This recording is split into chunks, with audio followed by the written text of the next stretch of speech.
Bonsoir. Merci d'être là.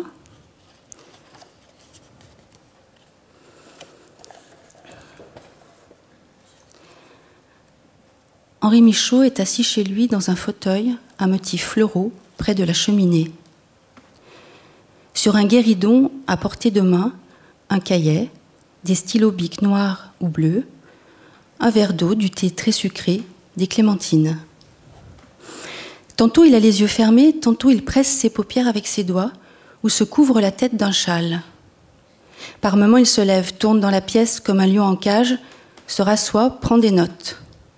C'est un écrivain, un peintre aussi. Les rideaux sont tirés et le jour est une fente ouverte sur le 6e arrondissement de Paris. La guerre d'indépendance de l'Algérie vient de se terminer et dans quelques années, ce sera mai 68. Il a la soixantaine bien sonnée, il est grand, de constitution solide, quoique maigre, l'œil clair, peu de cheveux. Submergé par les sensations, il est intensément actif au-dedans.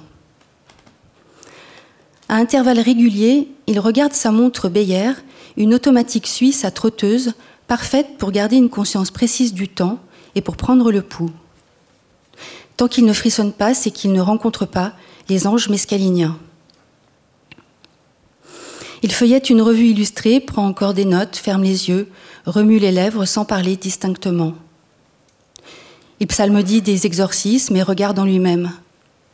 Il veut écrire la sensation d'être mot, la sensation d'être ligne, la sensation d'être verre d'eau, épluchure de fruits, la sensation d'être blancheur, d'être page, ombre de la page, la sensation d'être de multiples sensations. Il veut écrire les possessions, les flux, les bruissements cellulaires. Il est à l'écoute de l'intracorporel. Il palpe la vie sensible. Il n'est pas fou. Il est sous l'emprise d'une drogue hallucinogène, la mescaline. Sa transe est ancestrale et pharmaceutique. Sur les 3 ampoules de 100 mg, 2 sont déjà vides. Il regarde sa montre, tâte son pouls, son cœur bat trop vite. Il est en train de perdre le rythme. Encore une crise de tachycardie. Légère panique devant la tempête possible, ça peut toujours tourner mal. Il a la nausée. Un léger mal de mer, une déroute vestibulaire, un début de migraine. Un navire aux voiles battantes sort de sa poitrine et flotte devant lui. L'éternité le guette, l'instant aussi. Il sent des présences, des voix de plus en plus nombreuses qui le tourmentent. Il a un besoin irrépressible de musique. Il ouvre le gramophone, retire le disque, oublie d'enlever l'aiguille. Les 3 petites liturgies de la présence divine d'Olivier Messiaen sont définitivement massacrées. Il en cherche un autre.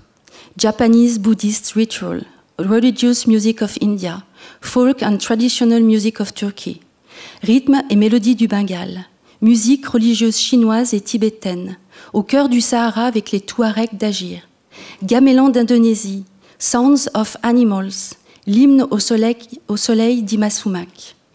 Impossible de choisir. Il prend son xylophone, mais ça ne marche pas. Son tam-tam, mais ça ne marche pas. Il prend un livre. C'est Philippe de Lyon, le guérisseur, le faiseur de miracles. Une phrase jaillit littéralement de la page. Les orgueilleux, le ciel les ignore. Quelle sensation que cette phrase. Il lui vient des envies de faire un roman de la sensation seule, qui raconterait les aventures d'un homme sur la mer intérieure. Mais une autre phrase a déjà bondi. C'est difficile d'aimer son prochain comme soi-même, et pourtant c'est facile. Aimez-vous moins vous-même. Il a la sensation du vrai, du plein être et du trop d'être. Une douche lumineuse tombe sur lui, des rayons de compréhension le transpercent, c'est trop. Il prend un autre livre. Ce sont des leçons de psychiatrie sur l'aliénation mentale. Quelqu'un se met à rire et répète le mot « schizophrénie, schizophrénie ». Il referme le livre. Ça sent le mauvais délire. Il prend un stylo, ou plutôt s'accroche à lui. Il note tout ce qu'il peut. Le stylo creuse de petites rigoles dans le papier. Il regarde les mots, essaye de se relire. Impossible, trop déformé, trop décousu. Il recommence à noter sans plus chercher à se déchiffrer. À chaque fois qu'il écrit un mot, il perd la phrase et autre chose commence. Rien ne s'achève. Mais justement, il fait vœu d'inachèvement. Il faut être fou pour penser qu'on ne puisse conclure, finir, être quelqu'un. Malgré la fatigue, son esprit va à rebours de toute finalité, de tout désir de posséder, de toucher au but. Et plus il refuse, et plus il sent monter en lui un rythme qui oriente chaque cellule de son corps dans la même direction, chaque idée vers le même soleil invisible. Mais soudain, des nacelles métalliques scintillent. Il y a des présences. Elles sont partout désormais une foule. Femmes, vieillards, animaux, démons. Elle le possède et le dépossède, le persécute et le caresse. Il a des impulsions de fuguer, d'aller vers l'infini. L'Orient l'appelle, il entend « Om », la syllabe sacrée, la syllabe magique. Où est sa grammaire de bengali? Il la cherche, mais que cherche-t-il? Il a oublié. Phénomène du retard sur la pensée. Il joue avec une idée. Il faut désirer le non-désir. Il joue avec des oiseaux. Seule une partie infime de leur chant peut être enregistrée par la perception humaine. Il cherche à comprendre la folie, son bourgeonnement sans achèvement. Il blasphème le souverain, tout ce qui est souverain. Ses pensées se succèdent sans suite. Il passe du coq à l'âne, de plus en plus vite, tout s'accélère. Il se métamorphose en animal, chien, aigle, araignée. Il doit se remettre dans sa peau, c'est trop et trop vite. Il a perdu le rythme. Le film est en avance rapide. Cascade, ruissellement, chute vers le haut. Il est emporté par un gigantesque courant d'air, un tapis magique. Mais il ne lâche pas le stylo, s'agrippe encore, note plus vite. Les rigoles sur le papier se creusent davantage. C'est une navigation de mots illisibles sur un sillon sans début ni fin. Et à force de gratter le papier en rythme, toutes ses pensées finissent par s'engouffrer dans un même couloir, poussière aspirée par un mouvement unique, force réunie en une seule phrase. L'infini est torture ou béatitude, c'est-à-dire expérimentale.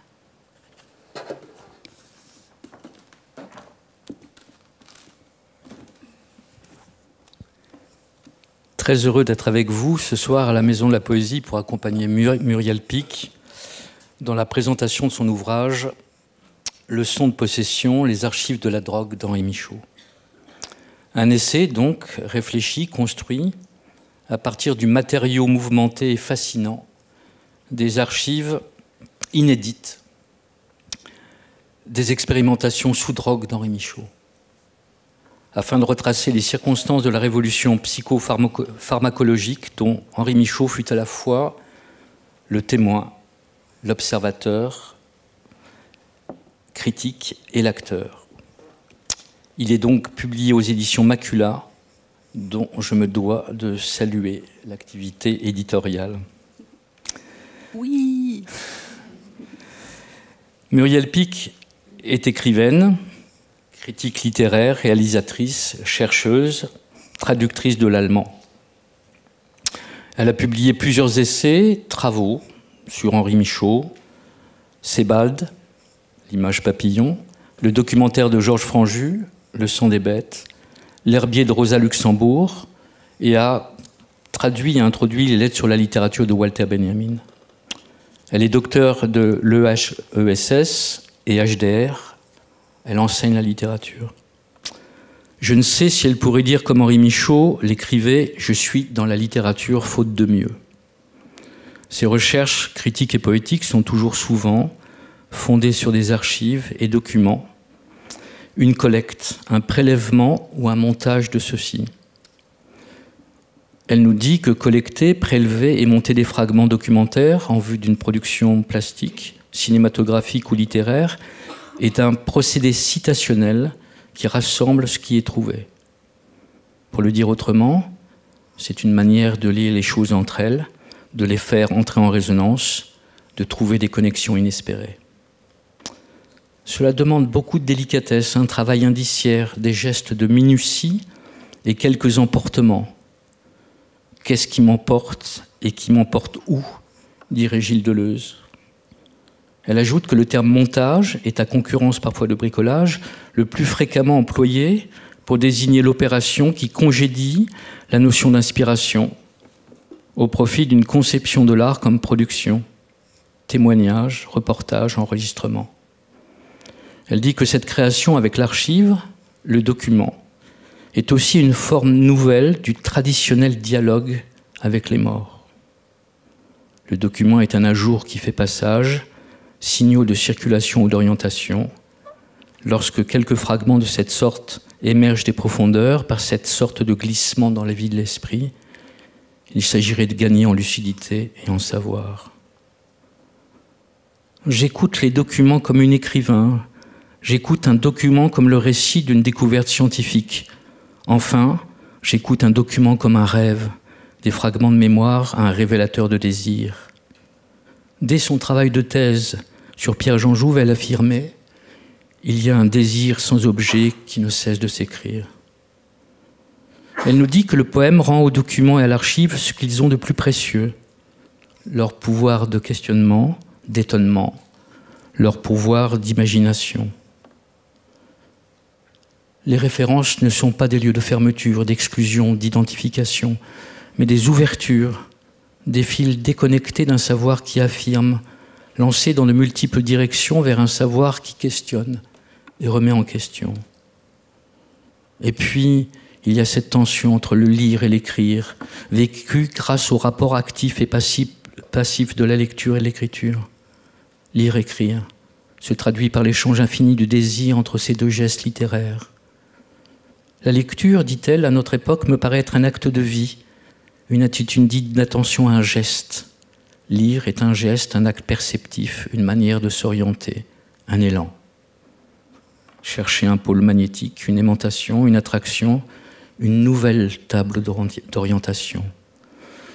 On pourrait parler d'activité exploratoire. Les livres de littérature qu'elle a publiés répondent de cet effort. Élégie documentaire, aux éditions Macula en 2016, Affranchissement, au Seuil en 2020, L'argument du rêve, Hérolimite 2022, Dialogue des morts sur l'amour et la jouissance, Hérolimite, Petit atlas des pleurs avec Anne Weber à l'extrême contemporain, et une pièce de théâtre. J'ai oublié le titre. Je te crois pas. C'est quoi? Le printemps de Rosa Luxembourg, le dernier printemps de Rosa Luxembourg, aux éditions Le Bruit du Temps. Elle s'intéresse aux œuvres qui ont une forte charge ou sensation d'étrangeté physique, graphique, visuelle, sonore, une sorte d'athlétisme affectif, une physique de la langue, une langue soufflée, rythmée, le pattern d'un élément fluide, le flux vivant des paroles, des outils d'apparition, où le signe n'est pas encore séparé de sa force, écrirait Artaud. Elle ne pouvait pas ne pas rencontrer l'œuvre d'Henri Michaud, ses vitesses et sa ralentie, dont le premier texte publié en 1927 dans la revue Le Disque Vert est titré « Cas de folie circulaire ». Comme elle ne pouvait pas ne pas rencontrer l'œuvre de Walter Benjamin, qui écrivait dans les années 30 sur le hashish et autres écrits sur la drogue. C'est une publication chez Bourquois de 1993. Je dois remarquer ici, de manière générale, la solitude de telles ivresses à son revers. Pour ne parler que de l'aspect physique, il y a eu un instant dans le Café du Port où une violente pression sur le diaphragme a cherché l'apaisement dans le chantonnement. Et en outre, il ne fait aucun doute que beaucoup de belles choses et éclairantes ne se sont pas éveillées. Mais par ailleurs, la solitude agit ensuite comme un filtre. Ce qu'on rédige le jour suivant est davantage qu'une expérience vécue de quelques secondes. L'ivresse se distingue dans la nuit de l'expérience de jour par ses beaux contours prismatiques. Elle forme une sorte de figure et elle est plus mémorisable que d'ordinaire. Je dirais, elle se recroqueville et produit alors une forme de fleur. Ce n'est pas d'aujourd'hui qu'elle s'intéresse à l'œuvre d'Henri Michaud. Aux éditions Claire-Pollan, elle assura l'édition de Mescaline 1955. Elle a titré sa préface « Morale de la mescaline », le récit d'auto-observation et son expérience. Ce livre est le récit documenté, lettres, poèmes, journaux, textes, d'une prise de mescaline le dimanche 2 janvier 1955 à 9h30 par Édith Boissonnas, Jean Pollan et Henri Michaud. Toutefois, ce n'est pas pour le progrès de la science que Boissonnas, Pollan et Michaud s'intoxiquent à la mescaline un matin de janvier, ni même pour participer à une révolution de mœurs en gestation. C'est pour l'expérience littéraire et l'ambition de la renouveler dans ses définitions et s'aventurer dans une autre connaissance que celle des choses qui se mesurent et se comptent et se pèsent, écrit Jean Pollan. C'est un effort pour dire ce qui échappe au langage comme tel insaisissable, dans l'instant et dans la mesure où ce qui arrive, en le laissant arriver, arrive sur le mode de l'échappée, terrible et fécond, le saisit pour autant sans le retenir. Il y a toujours autre chose qui n'a pas trouvé accès à la parole. L'époque où surgit une pratique n'est jamais indifférente. Il y a la construction d'un imaginaire relatif aux drogues. Elle couvre le domaine des imaginations individuelles, avec leurs fantasmes plus ou moins intemporels et liés à l'histoire personnelle de chacun, et celui des représentations collectives, avec les mythes et les stéréotypes qui sont en rapport avec un moment de l'histoire. C'est ce moment que nous invite à traverser Muriel Pic, avec et en compagnie d'Henri Michaud.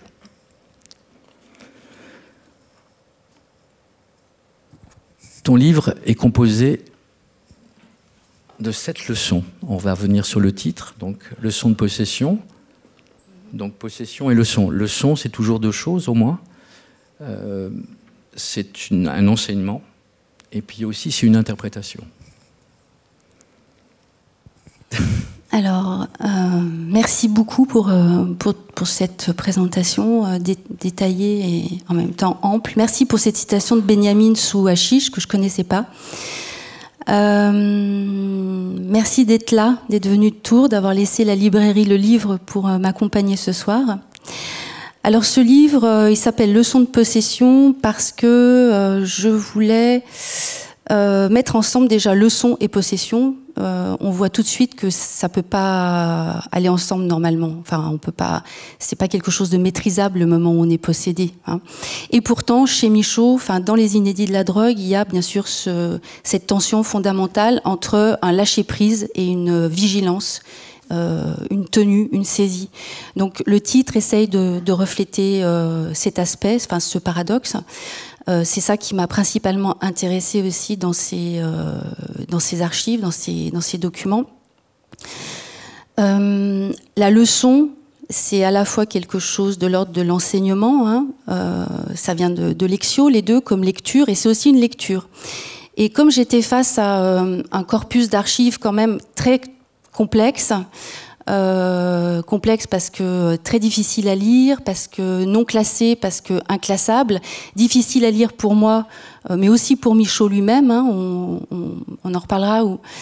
Il faudrait vraiment être à plusieurs pendant des années peut-être pour réussir à mettre en place une édition critique, avec un fac-similé, etc. Ce serait vraiment très très bien qu'on le fasse.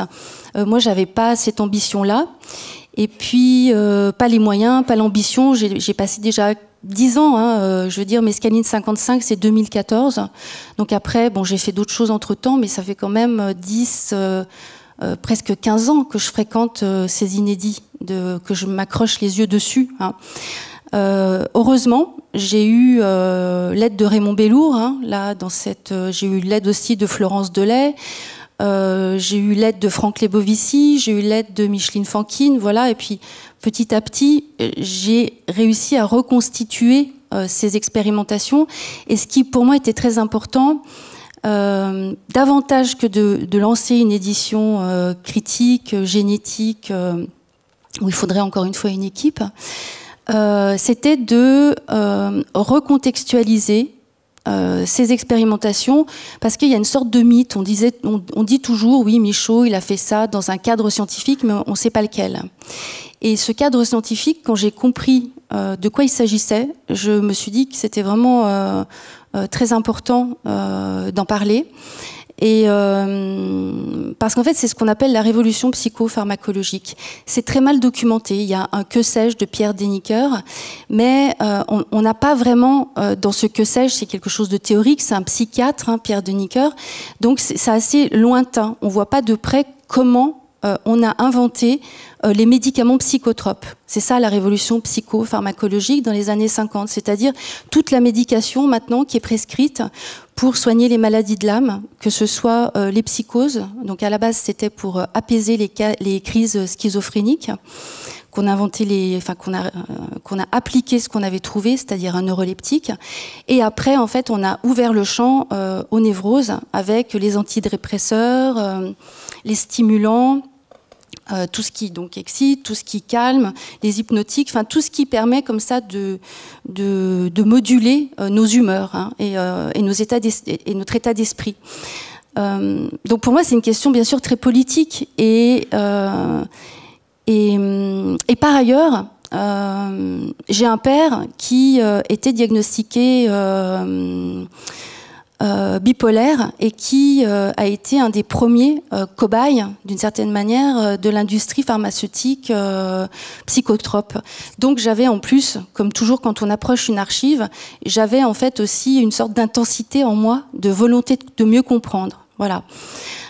Pour l'aspect, disons, subjectif de cette approche des archives. Et ce qui m'a également fasciné, c'est que le témoin de tout ça, c'était Henri Michaud, c'est-à-dire un des plus grands esprits de son temps, un des plus grands écrivains de notre époque, un esprit extrêmement singulier, et qui s'est lancé comme ça dans ces expérimentations qui étaient prises dans le cadre d'un programme qui a été démarré officiellement en 1950, mais les expérimentations avec toutes les substances qui influent sur le système nerveux central et périphérique, le cerveau et tous les organes, enfin tout le système des nerfs, a commencé déjà depuis la moitié du 19e siècle, d'abord avec le hashish. Et Michaud s'est trouvé à un moment complètement inédit, c'est-à-dire le moment où les psychiatres découvrent les molécules psychotropes. Donc psychotropes, c'est ce qui tourne l'esprit, hein. Et dans les psychotropes, il y a les drogues hallucinogènes et celles qui ne sont pas hallucinogènes. Donc par exemple, la cocaïne, c'est pas un hallucinogène, c'est un stimulant. Alors que le LSD, la mescaline et le hashish, hein, sont des hallucinogènes. Le hashish, c'est un hallucinogène mineur. Donc il s'est trouvé dans ce moment complètement inédit où on a lancé un programme d'expérimentation des psychotropes et aussi des hallucinogènes. Donc, et où les médecins cherchaient des cobayes, et en particulier des artistes et des écrivains qui étaient capables, contrairement aux médecins, de restituer, parce qu'ils sont formés à la vie sensible, hein, et à la production des formes, qui étaient capables de ramener quelque chose de ces explorations, enfin de ces voyages au pays de l'hallucination. Voilà. Et en plus, comme on avait un neuroleptique qui permettait la chlorpromazine, hein, qui a été inventée en 1952 par Jean Delay, ça permettait en fait de calmer, enfin si ça se passait mal, on avait déjà une sorte d'antidote. Donc ils avaient à cette époque un on-off avec les hallucinogènes, quelque chose comme on pouvait se mettre, ce qu'ils appelaient l'état de folie volontaire. On pouvait se mettre en état de folie volontaire pendant une durée déterminée et puis arrêter. Comme ça, on pouvait aller explorer la folie, essayer de comprendre ce que c'était, et ramener aussi des informations sur des espaces situés au-delà de la conscience ordinaire et sur l'hallucination. Donc il était là, il s'est retrouvé pris dans cette révolution scientifique qui a été recouverte et un petit peu oubliée finalement, parce que elle a produit la révolution psychédélique qu'on connaît beaucoup mieux et qui est beaucoup mieux documentée. Mais qu'est-ce qui va faire que Michaud s'engage dans cette aventure? Parce que Dieu qu'il est pris dans cette aventure. Qu'est-ce qui va l'inciter à cela? Je crois qu'il écrit juste avant les premières expériences Face au verrou. Le titre est assez évocateur. Il semble, je m'avance peut-être un peu, il semble qu'il y ait quelque chose face au verrou qui bloque, enfin, qui empêche. Et il voudrait donc justement faire sauter ça, d'une certaine façon. C'est l'idée que j'ai, faire sauter, découvrir d'autres possibilités, d'ouvrir les perceptions pour engager la phrase, la pensée, le dessin. C'est une chose comme cela. Qu'est-ce qu'il va faire? Comment il va rencontrer ces gens-là? Quelles sont ces rencontres? Comment sont les protocoles d'expérimentation, etc. Parce qu'il y a... Voilà, il voyage, Michaud. C'est un mot qui est important, le voyage, l'imagination, etc. Et il semble que quelque chose soit à un moment donné bloqué. Alors, comment il rentre là-dedans exactement, je l'explique dans le livre, mais alors comment lui vient l'idée d'aller lire l'ouvrage d'un anthropologue américain qui est un des premiers, Lumholtz, à avoir travaillé avec la mescaline. Sans doute parce que l'œuvre de Michaud, à l'entre-deux-guerres, elle est quand même caractérisée par le fait qu'elle va chercher des éléments pour se nourrir dans l'ethnographie. Et je pense que c'est par la voie, mais ça c'est seulement une supposition. Je sais que le premier ouvrage qu'il a lu et qu'il a retenu, c'est cet ouvrage en anglais de Lumholtz sur la mescaline. Ça date de 1953. Il a lu ça et il dit qu'il y comprend rien. Hein, à Sylvia Beach, en fait, qui est la libraire à Paris, la libraire de Shakespeare et compagnie. De littérature anglaise.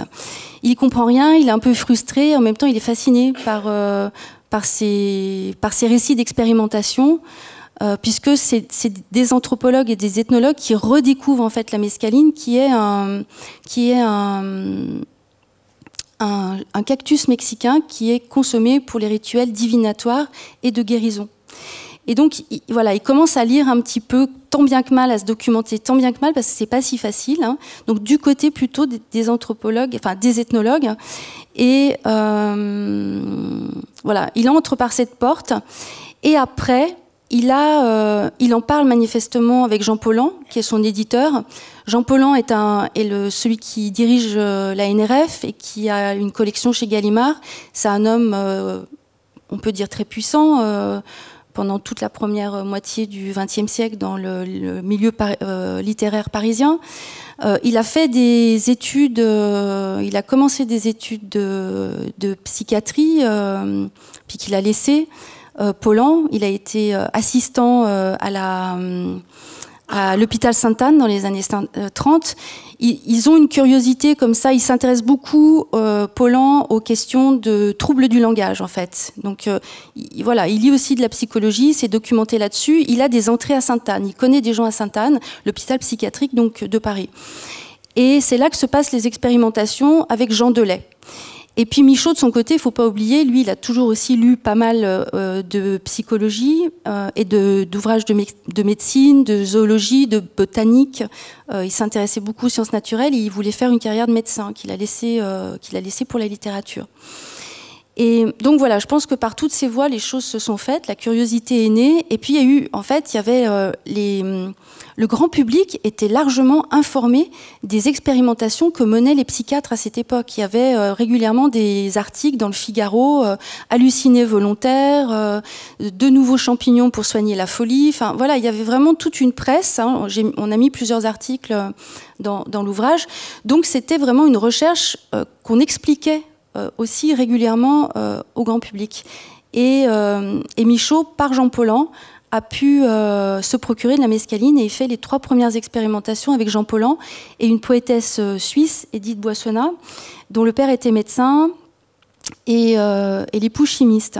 Voilà, ce qui n'est pas anodin puisque en fait on découvre tout au long du XXe siècle, on découvre les 3 principaux hallucinogènes majeurs, c'est-à-dire on isole la molécule de la mescaline. Après, c'est le LSD qui vient de l'ergot de seigle, un champignon qui parasite des céréales. Et après, c'est la psilocybine qui vient du psilocybe, un champignon mexicain qu'on redécouvre aussi en 1953. Et une des personnes qui a porté cette redécouverte, c'est le directeur du musée d'histoire naturelle de Paris, Roger M., qui par ailleurs était un des premiers défenseurs de l'écologie. Donc il y a 3 pôles à partir de 1950. Il y a l'hôpital Sainte-Anne, l'hôpital psychiatrique Sainte-Anne, le musée d'histoire naturelle, puisque c'est avec des plantes, hein, les hallucinogènes surtout, et puis, plus particulièrement pour les champignons. Et après, il y a les laboratoires Sandoz en Suisse, à Bâle, qui, eux, fabriquent il y a Albert Hofmann qui est là, qui découvre le LSD en 42 ou 43, d'un seul coup, tout le monde sait ça, puis voilà, j'ai un trou. Je crois que c'est 43. Et donc, Hofmann et son équipe de chimistes se sont consacrés à l'invention finalement d'équivalents de pilules, hein, d'équivalents pharmaceutiques aux hallucinogènes. Donc par exemple le LSD, la version médicale, enfin pharmaceutique, c'est le délyside. Vous avez la posologie, comment prendre tout ça dans le livre. Donc c'était envoyé comme ça aux personnes qui voulaient faire des expérimentations. La psilocybine, c'était une pilule de CY39. Voilà, donc ils ont créé comme ça. La mescaline, c'était la mescaline Merck, parce qu'elle a été produite non pas par Sandoz, mais par des laboratoires en Allemagne, dans les années 30. C'est là que Benjamin fait en fait les expérimentations. Benjamin est pris aussi dans ce moment des années 30, où l'Allemagne fait beaucoup d'expérimentations, parce que c'est chez eux que se découvre en fait la molécule, enfin la mescaline, donc la molécule du peyote, ce cactus dont je parlais avant. Alors, Michaud va lire beaucoup de littérature scientifique, ça le fascine. Davantage d'ailleurs que les écrivains qui prennent de la drogue. Ce qui l'intéresse, c'est d'observer les effets des différentes drogues, parce qu'il les personnifie d'une certaine façon. Il observe les effets de chacune d'entre elles sur, par exemple, sur le tracé de la main. Enfin, il va essayer d'identifier ça, on va essayer d'identifier, ou sur la phrase même, c'est-à-dire comment le rythme des drogues se dépose dans l'écriture de la phrase. Bon, alors je pense aussi que, d'abord, il est fasciné par la folie. Voilà. Et il est toujours dans des... toute sa poétique, dans son écriture, la question du sujet est toujours présente dans le dédoublement, dans des folies de dédoublement. Il y a toujours des autres partout, des altérités différentes. Ça, c'est bien avant les drogues. Donc je pense aussi qu'il veut interroger ça, cette chose-là, cette chose de la voix aussi littéraire. Et il veut explorer la folie. Qui cache son fou meurt sans voix, dit Michaud. Donc là, c'est une manière pour lui d'approcher le fou, qu'il a en lui ou les fous. Donc il y a ça. Et puis l'autre chose, c'est qu'il veut repenser le lyrisme. Donc l'expression de la subjectivité, de l'émotion, il est vraiment très critique par rapport à la question du lyrisme, enfin du sujet lyrique. Et comme il l'a déjà fait avec l'ethnographie avant, il va chercher ailleurs. Donc il va chercher dans la littérature scientifique, puisqu'il va se rendre compte très vite, en expérimentant, qu'il y a une écriture scientifique très précise et très singulière, qui est l'écriture d'auto-observation sous drogue. Donc les médecins s'auto-observent et produisent des écrits qui sont absolument curieux, insolites, et qui fascinent Michaud, avec des imaginaires complètement nourris par leur connaissance médicale, voilà. Donc c'est une alternative, c'est une autre voie pour penser autrement la question du sujet lyrique, et aussi son grand refus de l'autobiographie chez Michaud. Donc là, l'auto-observation, d'un coup, s'ouvre comme une voie nouvelle pour lui, je pense. Donc il y a aussi une question, une fascination pour l'écriture documentaire, qui va incorporer petit à petit, en fait. Il va aussi récupérer le protocole médical. Et il dit, je crois, à Roger M, qu'il s'est jeté sur ses auto-observations. Parce qu'il se met en contact avec des médecins, parce qu'il a un surdosage. Donc il se rend compte que si vraiment il ne commence pas à dialoguer avec des médecins, il peut arriver à un accident. Donc il va rencontrer Juliane de Ajuria-Guerra, qui travaille à l'hôpital Bel-Air à Genève, Roger M, donc, qui va lui procurer des champignons. Jean Delay, il va aller expérimenter chez lui. Et donc, ils vont lui donner aussi ils vont le fournir finalement en articles scientifiques et en auto-observation. Voilà. C'est vraiment des protocoles. Tu parlais de Juliane Ajuria-Guerra. Qui est-il? Parce qu'il aura une place, il restera très lié. Il est neuropsychiatre. Il est neuropsychiatre, spécialiste... À un moment donné, il se spécialise sur la relaxation à un moment donné, et aussi sur toute la question de la neuropsychiatrie de l'enfance, mais aussi les hallucinations corporelles, en fait. Toute la question de il y a 3 types d'hallucinations, les hallucinations auditives, visuelles, donc Michaud explore tout ça. Dans 5 livres, on ne l'a pas dit, les titres sont splendides, L'infini turbulent, Misérable miracle, L'infini turbulent, Paix dans les brisements, Connaissance par les gouffres, les grandes épreuves de l'esprit et les innombrables petites. Et à côté, il y a une centaine de dessins. Là, vous en voyez certains, là, j'en ai réuni une quantité, voilà, qui ont été exposés à Courtauld, à Londres, il n'y a pas très longtemps. Ce serait super si on pouvait aussi les exposer à Paris. Donc voilà, ça produit, il y a quand même un gros corpus. Et Ajoria Guerra est spécialiste des questions de désorientation corporelle. Il s'occupe, par exemple, il fait plusieurs ouvrages sur les gauchers, sur le fait comment on retravaille avec la main gauche, comment on réoriente le corps, sur le membre fantôme aussi, et toutes les hallucinations du corps. Donc il y en a 3, il y a les hallucinations visuelles, auditives, hein, quand on entend des voix, quand on voit des choses, et puis les hallucinations du corps, c'est-à-dire qu'il y a des patients en psychiatrie qui peuvent penser qu'ils ont posé leurs yeux sur la table, ou alors que leur main est de l'autre côté de la salle.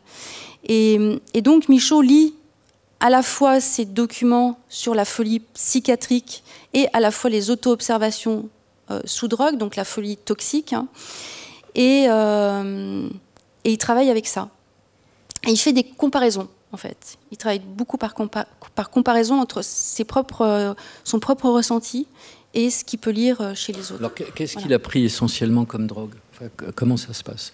Tu parles de la première séance, là, à partir de mescaline, ouais. Avec lesquelles il a prises, qu'il a personnifié, quel type de préférence il avait, quel type de notation il prenait dans chacune des séances, comment se présentaient ces notations, comment elles nourrissaient les textes à venir. C'est beaucoup de questions. Ouais. Alors, il a commencé avec la mescaline, c'est ce qu'il a pris le plus souvent. Après, il a beaucoup pris de hashish, parce que le hashish, alors il le fumait ou il l'ingérait, parce que le hashish pouvait relancer les effets de la mescaline. Mais les effets du hashish, selon lui, ne sont pas du tout les mêmes, ne produisent pas le même type de vision que le hashish. Et donc les dessins, par exemple, ne seront pas les mêmes, qui sont écrits après coup. En fait, il se rend compte très vite qu'il ne peut pas créer sous drogue. Donc il peut juste noter. Et après, il va travailler avec la mémoire de la sensation, par les écrits et par les dessins. Et après, il a essayé le LSD. Il en prend 2 fois seulement. Donc de la mescaline, il en prend une vingtaine de fois. Du hashish, il en prend très souvent. Alors le hashish, il le prend de manière indépendante du cadre médical, parce que les médecins, en fait, ça les intéresse plus du tout, le hashish. Il a été largement expérimenté par Moreau de Tours, qui a été dans les années avec son livre sur le hashish, justement, en 1850. Et donc, ils cherchent plus de ce côté-là, ils vont plutôt vers des molécules nouvelles et plus violentes. Voilà. Et puis les expérimentations vont s'arrêter en 66. Il faut aussi savoir, ça va de 1950 à 1966. À partir de 66, les hallucinogènes sont inscrits au tableau B des stupéfiants. Il y a la révolution psychédélique, etc. Et donc il prend de la mescaline, du hashish régulièrement, et puis du LSD 2 fois et de la psilocybine 2 fois aussi. Voilà. Et à chaque fois c'est différent. Il met en place un style des drogues. Qu'est-ce que tu appelles style des drogues? Alors c'est pas moi qui dis ça, c'est Michaud, cette question du style. C'est-à-dire que la question du style, elle rejoint sa hantise littéraire, qui est d'être identifié et d'être assigné à un type d'écriture. Et quand il va lire chez les médecins, quand il va lire aussi des textes de médecins qui sont aussi des interrogatoires de patients psychiatriques, j'essaye de faire attention à la terminologie qui a beaucoup changé entre la période de Michaud et la nôtre, hein, heureusement. Donc il travaille avec ces textes-là, donc il va chercher ce que moi j'appelle le style des autres, en fait. Hein. Il va chercher il va vers des écritures qui sont sans style, qui cherche pas du tout à faire du style. Il refuse l'esthétisme, Michaud, au profit de l'esthésie, de la sensation.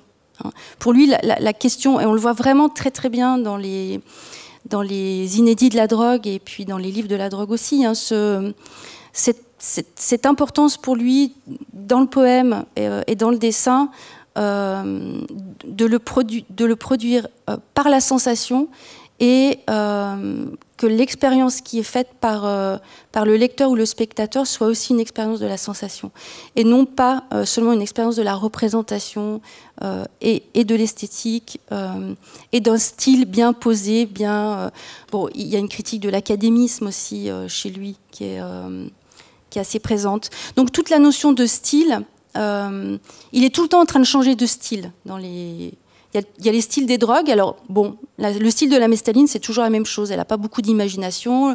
La psilocybine... Les drogues n'ont pas tellement d'imagination, selon lui.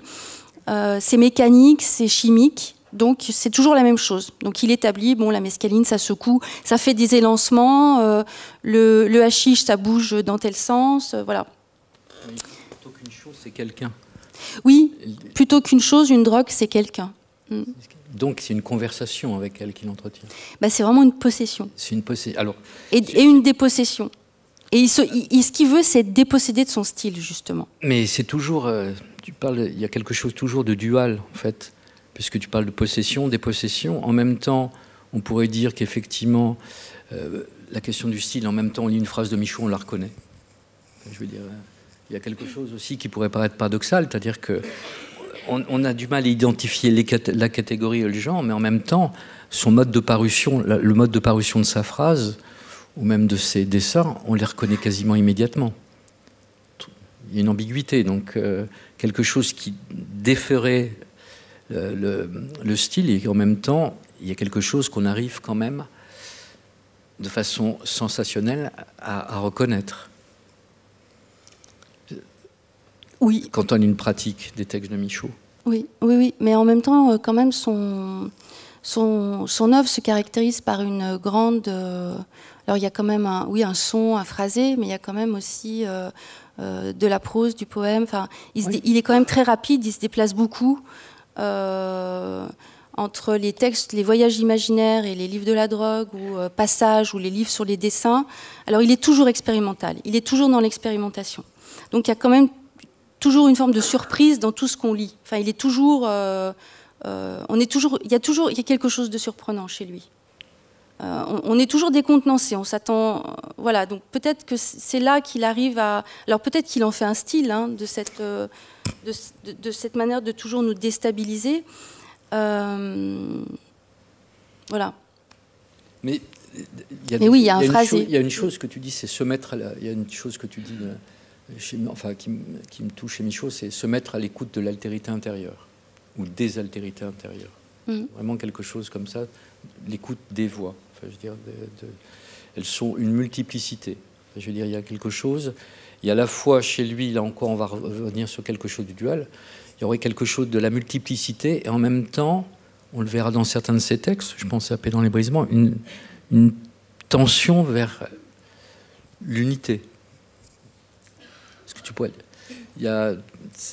C'est-à-dire entre quelque chose qui pourrait faire penser à des pensées plus anciennes, penser des atomistes par exemple, quelque chose comme ça, entre effectivement la multiplicité et l'unité, une tension permanente entre ces deux choses. Alors, disons, pour revenir un petit peu sur cette question du style, l'idée, je crois, enfin, de ce que j'ai pu le fréquenter, hein, c'est qu'il va toujours chercher hors de la littérature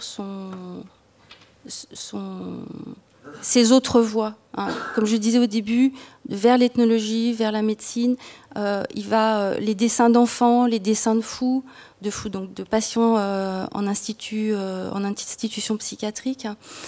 Voilà, c'est-à-dire que aussi cette question du style, il la court-circuite en sortant toujours de l'espace littéraire. Et ce qui est fascinant aussi avec les livres de la drogue et les dessins de la drogue, c'est que ça, en fait, c'est aussi un document. C'est pas seulement une œuvre plastique. En fait, ça, c'est aussi utilisé à l'époque de Michaud par les médecins pour documenter leur exploration scientifique, hein, leur recherche sur les hallucinogènes. Donc ça, c'est un document et une œuvre d'art. en réalité. Et les textes, c'est la même chose. Il est présent dans les thèses de médecine, il est repris dans la littérature psychiatrique. Enfin, vraiment, il fait référence dans les documents qu'il a réussi à produire. Et il en joue, parce qu'il va publier dans des revues littéraires un texte, et le même texte, ou presque, et le même texte, légèrement repris, dans une revue de mycologie. Donc il y a aussi une double réception de l'œuvre de Michaud. Donc il y a vraiment ce jeu, cette volonté de sortir des limites de la littérature, constamment. Dans un de ses premiers textes, qui s'appelle, c'est pour te faire plaisir, qui s'appelle « Origine de la divination », puisque c'est un mot que tu apprécies, il écrit, ce texte se termine par cette phrase, « Car il y a quelqu'un qui est caché et qui nous regarde ». Oui. Tu peut-être oublié. Celle-ci, je l'ai oubliée. Ouais. Il y a quelqu'un qui est caché et qui nous regarde. Et qui nous regarde. Oui. Et donc, le mot divination, tu te passionnes pour les questions de divination, de possession, etc. Cette phrase, je l'ai trouvée très, très surprenante, très belle. Il y a quelqu'un qui est caché et qui nous regarde. Et il y a cette chose, toujours, je te cite dans une lettre de Michaud Apollon, passer du jeu et du récit au cela et aux autres, en parlant est une profonde métamorphose. Ça, c'est... Et la phrase « Le tétard se défend avec des armes secrètes et n'a pas tout à fait succombé, quoique la grenouille lui vienne déjà de toutes parts. » Alors, en fait, dans les manuscrits, il prend des notes à la première personne et en face, et après il relit, enfin il essaye de relire et il met « il ». Et il va inventer aussi un personnage qui s'appelle N. Et il y a N qui apparaît. Donc quand il va réécrire, en fait, ce qui était au je va passer au il et aux aventures de N. Voilà. Pourquoi cette lettre ? Bon, je vais pas... Et puis, dans un des textes, dans un des inédits de la drogue, en fait, donc il y a toujours des présences, hein. Il y a des femmes qui viennent le séduire, il y a des caniches qui veulent l'attaquer, il y a un verre d'eau qui veut le boire, qui veut boire son sang. Voilà, il y a toujours quelqu'un. Et à un moment donné, il hallucine qu'il y a quelqu'un qui est là, derrière lui, en train d'essayer de relire, enfin, de lire ce qu'il écrit. Et là, il dit je me demande, j'ai pas la citation exacte, je me demande si quelqu'un essayant de lire ce que je suis en train de noter, y trouverait du sens, fût-il mauvais, il écrit. Et quand on arrive soi-même sur les archives, bon ben c'est un peu une manière de, d'abord c'est un, faut quand même le dire, c'est aussi un feu vert pour publier ces fragments, parce que il y a toujours aussi, on sait jamais trop, hein, ce qu'il a pu en penser. Parce que c'était quelqu'un d'assez secret, Michaud, quand même. Hein.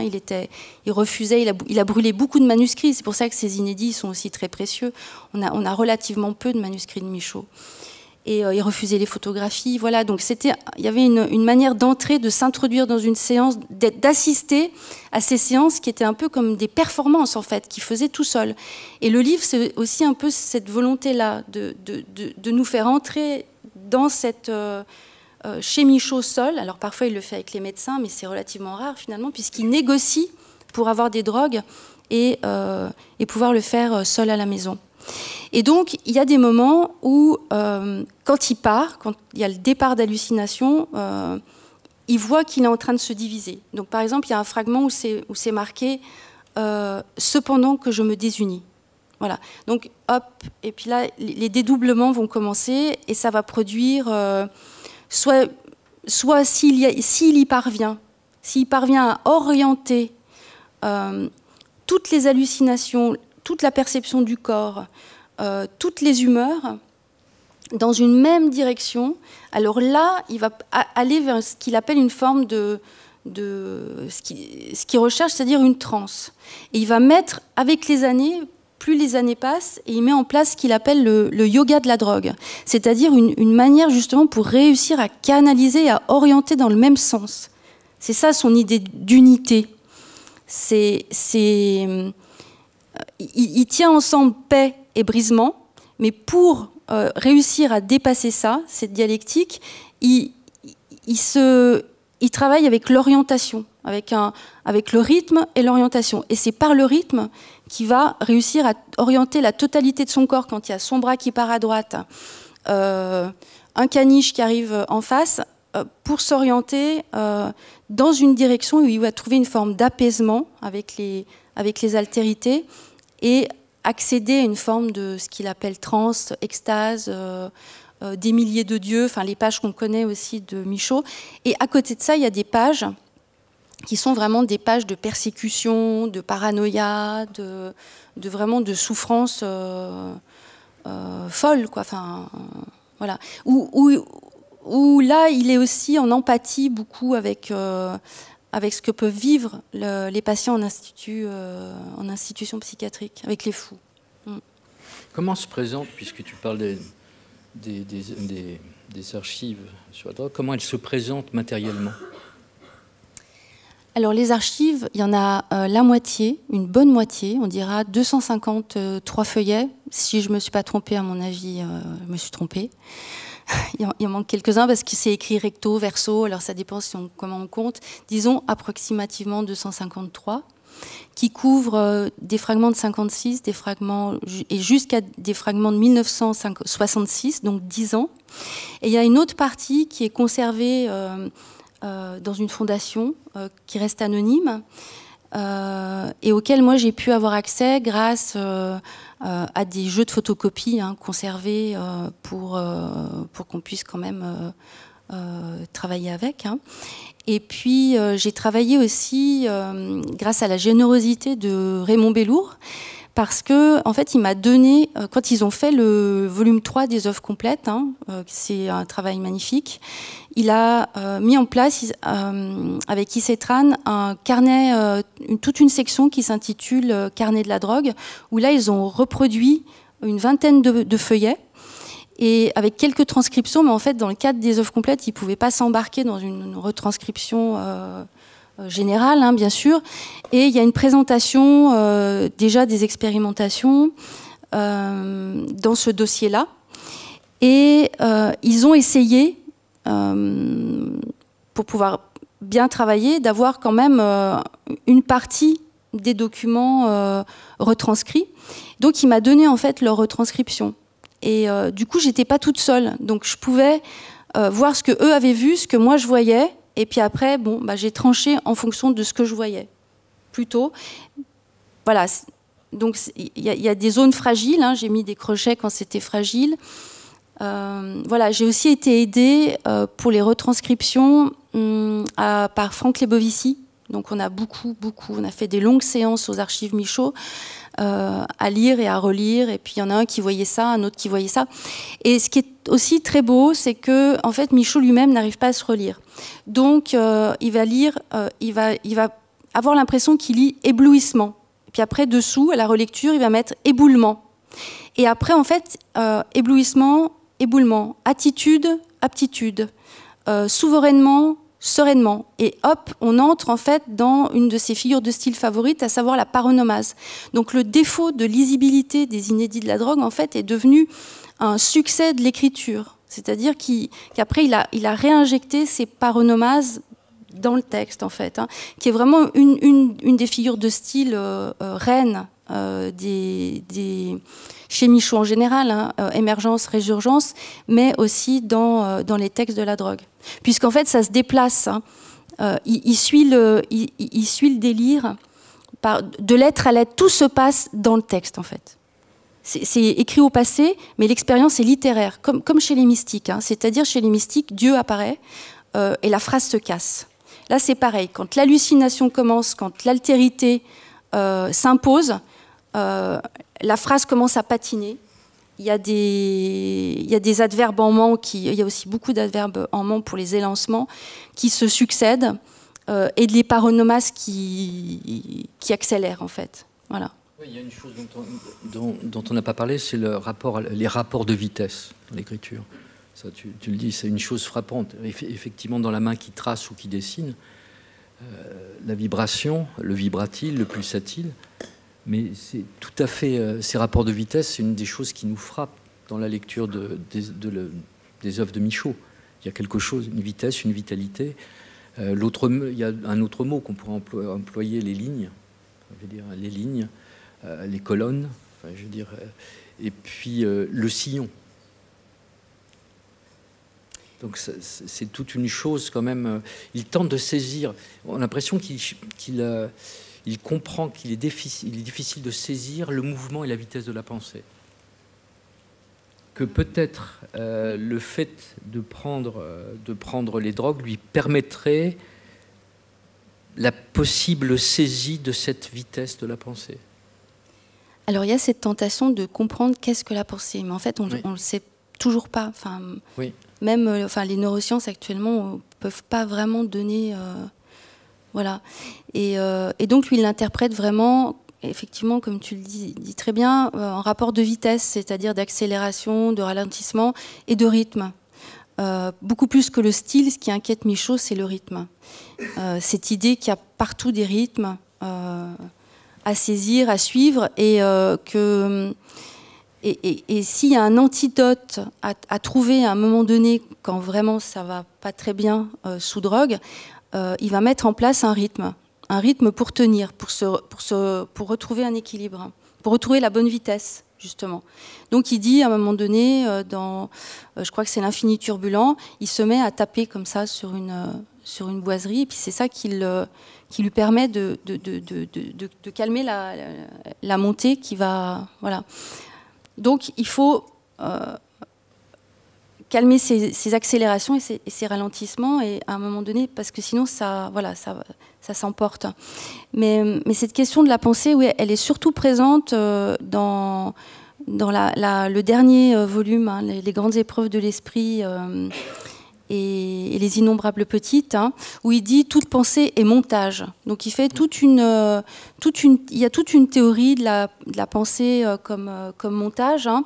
Et là, j'ai encore écouté récemment les travaux dans les neurosciences. En fait, il y a vraiment une vision de la pensée où on a l'impression, et dans la perception aussi, on a l'impression d'avoir une pensée continue ou une perception continue, mais en fait, le cerveau ne prend que des petits fragments. Hein. Donc, c'est un grand monteur, en fait, le cerveau.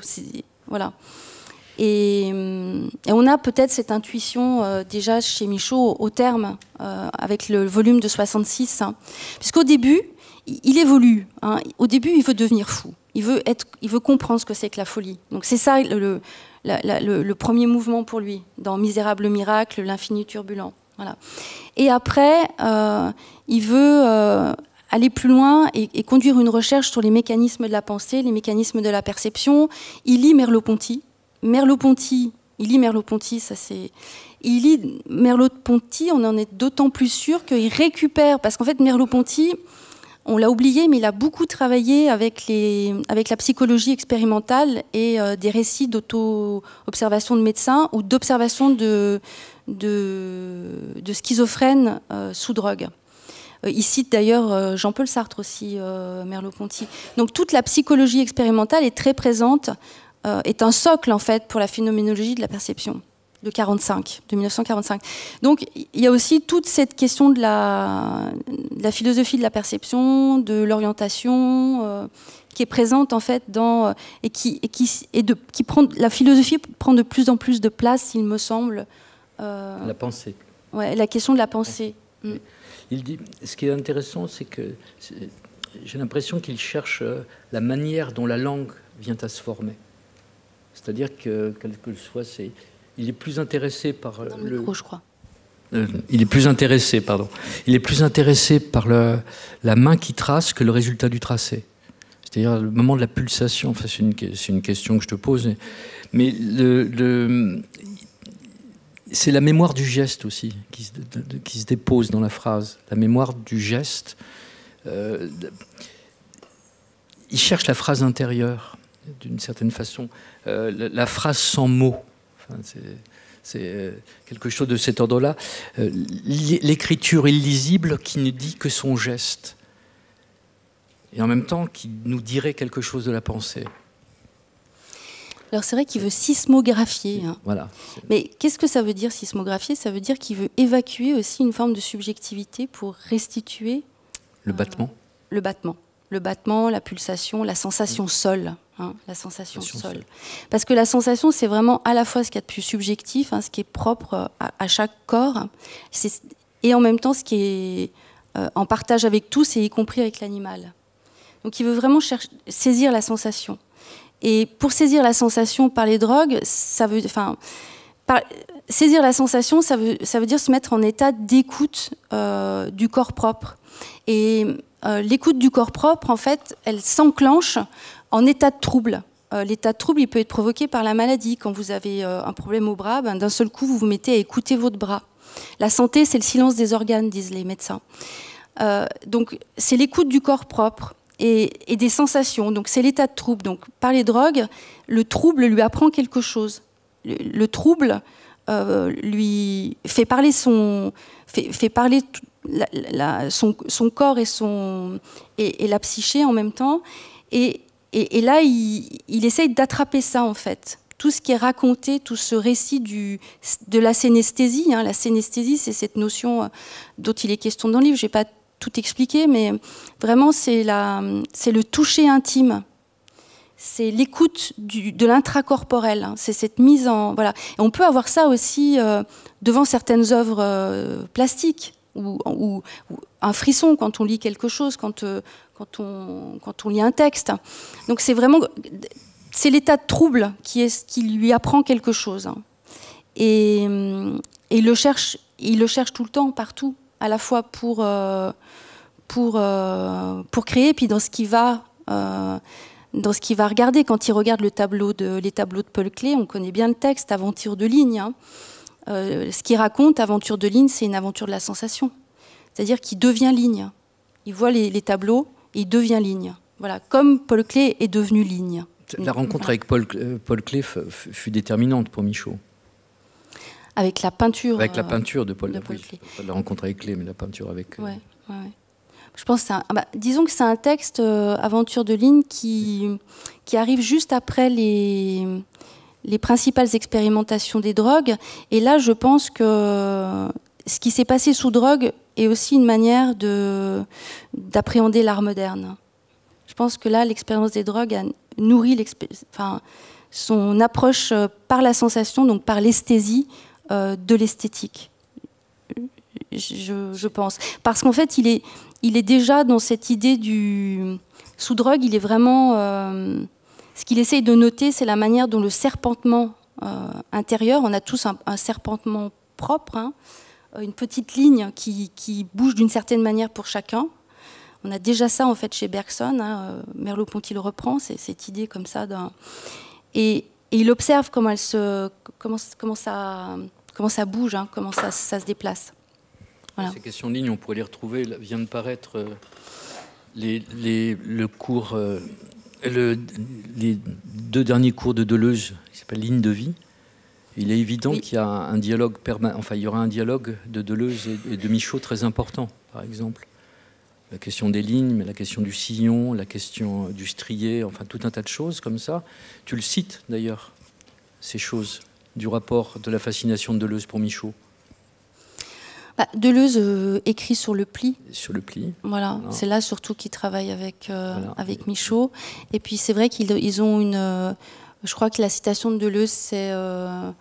on dit que celui qui a du style, ceux qui ont du style, c'est ceux dont on dit justement en général qu'ils n'en ont pas.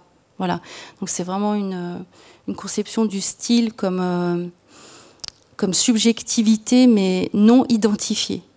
Donc vraiment ce serpentement intérieur ou cette ligne de vie, je sais pas, je les ai pas eu en main ces textes de Deleuze. Et puis il y a une autre chose, c'est la relation du texte et chez lui et de l'image, parce qu'il y a 2 activités quand même importantes chez Michaud. C'est la question du dessin, c'est la question de la peinture et c'est la question effectivement de l'écriture. Et quelle est cette relation? Parce que ça passe par la sensation, mais il est rare d'avoir... Enfin, c'est une œuvre immense dans les deux cas. Il est rare d'avoir une articulation entre les deux choses aussi vibratoires. Alors ça, c'est vrai que c'est des choses qui ont aussi été quand même aussi beaucoup travaillées par la critique de Michaud. Moi, ce qui m'a intéressé, c'était vraiment les moments où il me semblait que il y avait les altérités produites par les drogues qui étaient figurées dans le texte. Donc c'est quand il utilise... il y a deux voix dans Misérable miracle et L'infini turbulent, ce qu'on retrouve aussi dans certains protocoles.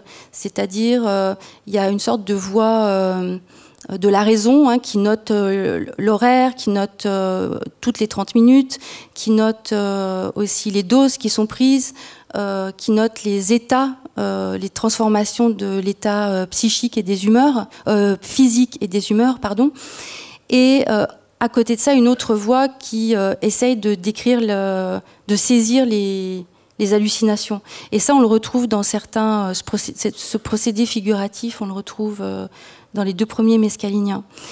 Et aussi dans Paix dans les brisements, les dessins, il y a des surgissements de mots dedans.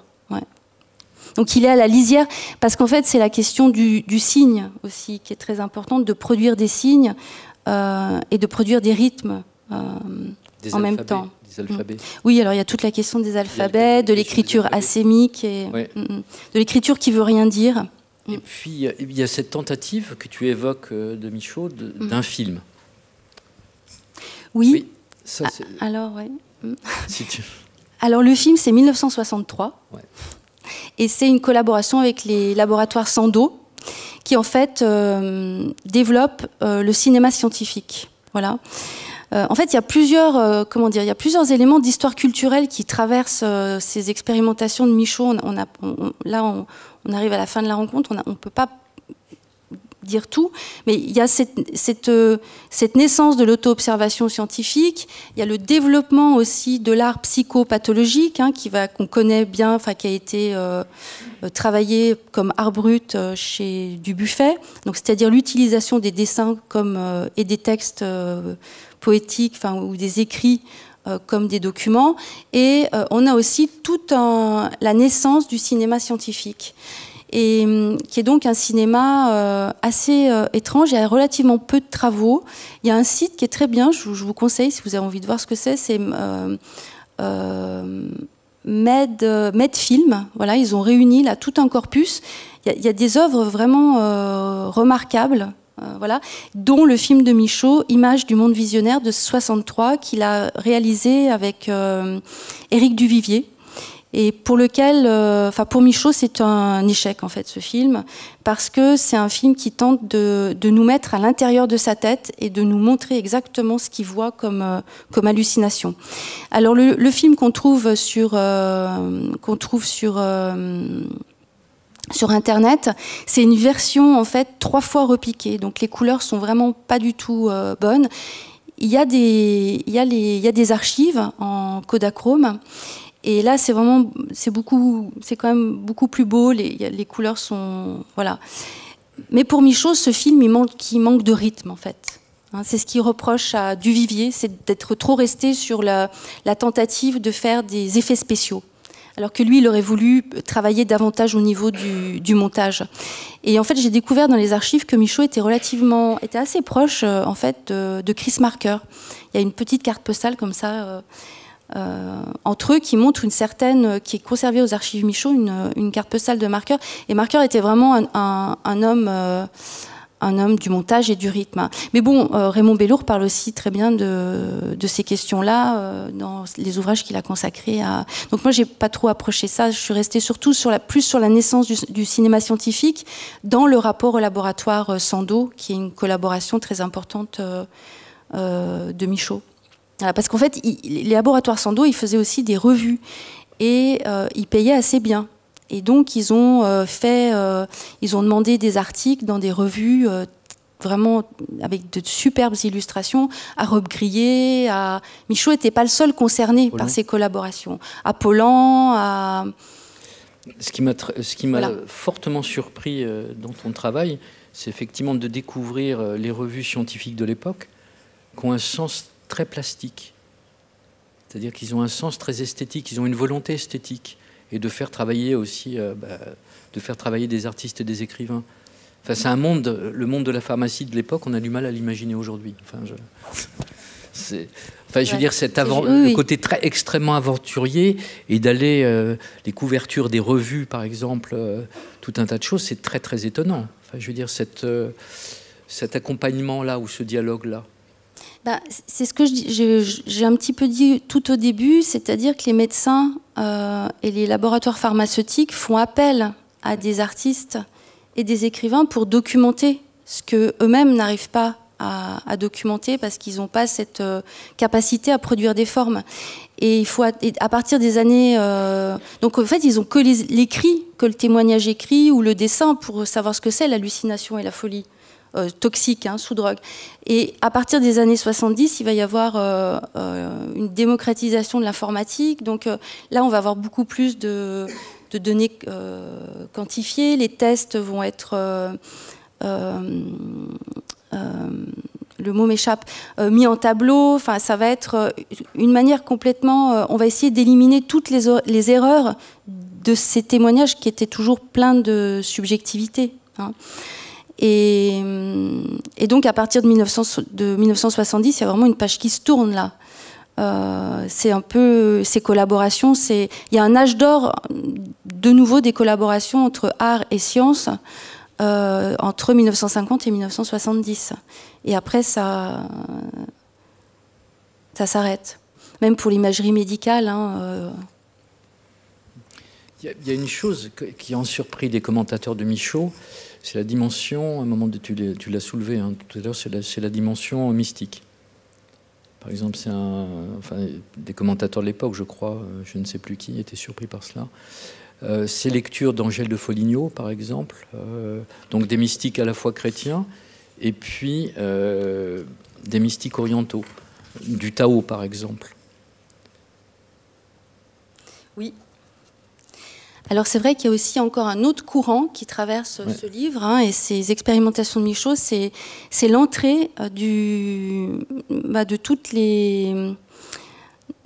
toute la spiritualité de l'Orient qui va prendre beaucoup de place aussi dans le psychédélisme.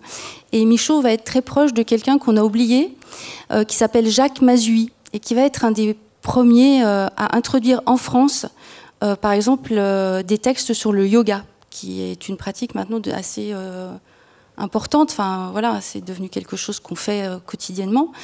Et donc, Mazui est le premier à faire traduire des textes, à produire des collectifs qui documentent cette spiritualité de l'hindouisme et du bouddhisme. Et Michaud va être très, très imprégné par ces questions-là, parce que... pour ceux dans la salle qui font du yoga, vous savez que vous arrivez, si vous vous concentrez sur tous vos points de contact entre le corps et ce sur quoi vous êtes couché, ou si vous devez oublier une partie de votre corps, vous pouvez réussir, à force de pratique, à vous mettre dans vos pieds ou à vous mettre dans votre main. Et c'est un peu ça aussi... c'est un peu ça aussi l'expérience de la synesthésie, de l'écoute du corps propre. C'est cette capacité dont je parlais auparavant, à se mettre à l'écoute d'un seul organe et à s'y concentrer. Voilà.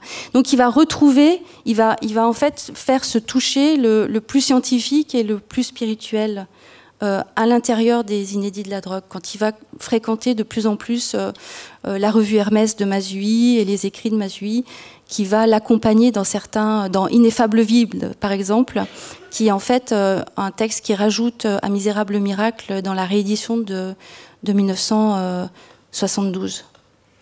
Et donc, si je t'écoute et te comprends... Dans le micro. Oui. C'est qu'effectivement, il y aurait souvent une tension entre des polarités adverses, comme ça, et qu'une grande partie du geste de Michaud serait quelque chose de l'ordre d'une oscillation et d'un équilibre, comme ça. C'est-à-dire quelque chose d'extrêmement d'une oscillation entre ces deux polarités, et que tout se tiendrait dans un écart, une sorte de mouvement entre ces deux choses. Là, par exemple, une extrême concrétude, d'un côté.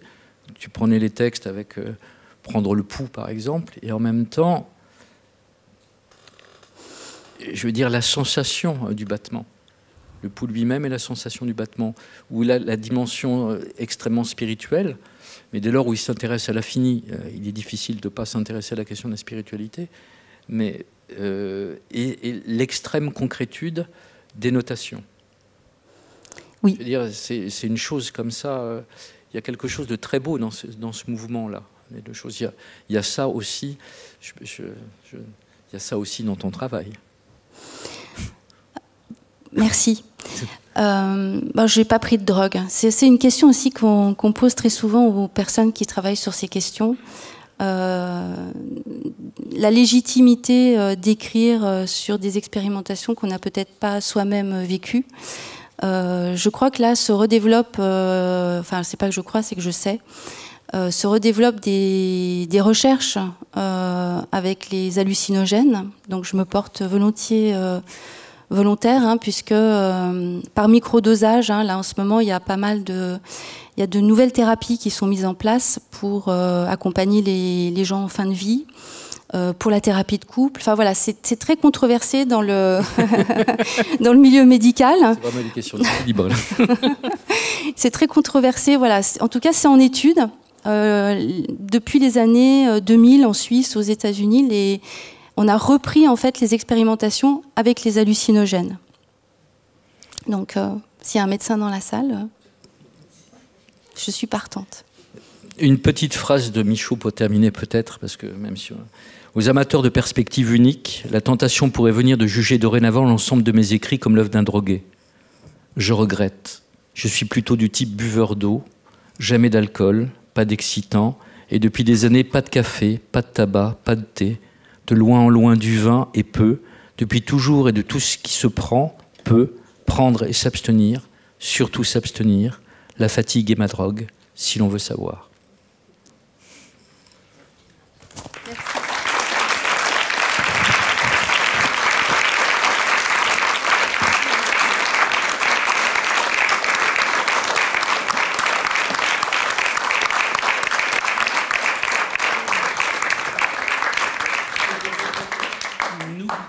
N'oubliez pas qu'il y a disponible à la librairie de la Maison de la Poésie les ouvrages de Muriel Pic. Nous avons évoqué que très peu de choses de son ouvrage. Je vous engage à le traverser plus avant et à relire tout Michaud, parce que c'est toujours un bonheur inouï. Et remercier, juste une petite chose, j'ai amené un vieux Raymond Bellour, j'étais tout jeune homme, je devais avoir 16, qui a été publié en 1986. Voilà. Henri Michaud, et c'est quelqu'un auquel je dois beaucoup parce qu'il m'a introduit dans la lecture de Michaud de façon merveilleuse. Voilà. Moi aussi. Voilà. J'espère qu'il est dans la salle. Mais...